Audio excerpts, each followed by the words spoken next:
Another inch closer to normal trade relations. Cuba is no longer on the United States list of state sponsors of terrorism.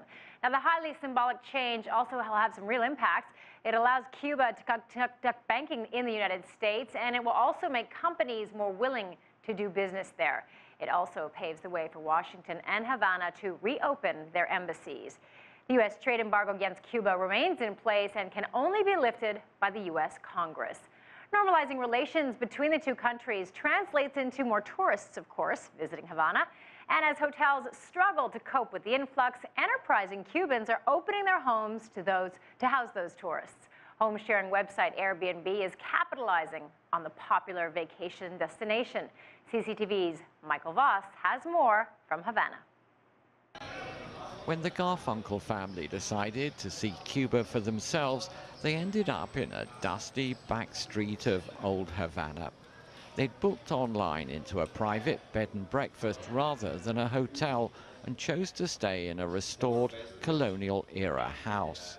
Part of the reason is you can get to know the people much better. Certainly we know the owner of the place and the people working here. The price was about 1/3. We stayed one night at the Nacional, and the price here was quite affordable. So this is a mix of old and new. I first filmed the owner, Osmani Hernandez, a year ago, shortly after he'd opened one of Cuba's first 9-bedroom boutique bed and breakfasts. Today, his beard has grown, and so has his occupancy rate, now that he's listed on the US home-sharing website Airbnb. And are you getting more American tourists now? Many, many more. Yeah.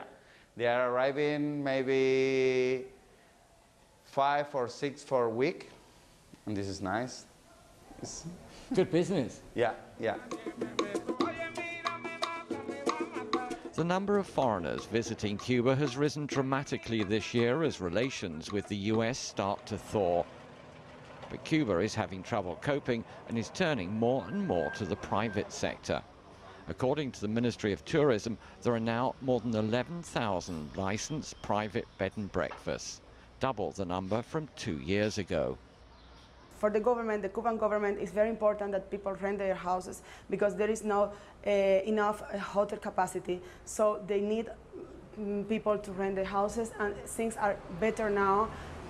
So this is the apartment. There are 3 In the past, bed and breakfast owners were limited to renting just 2 rooms in their own home, but that has changed. This 18th floor apartment is one of 2 self-contained properties Iglesias and her family owns and rents. She too has signed up with Airbnb. What an amazing view. Yes, it's great, this view. And somewhere over there is Florida? Yes, I think it's over there. And you think in the future you're going to get a lot more of your clients coming across the water here? I hope so. Michael Voss, CCTV, Havana.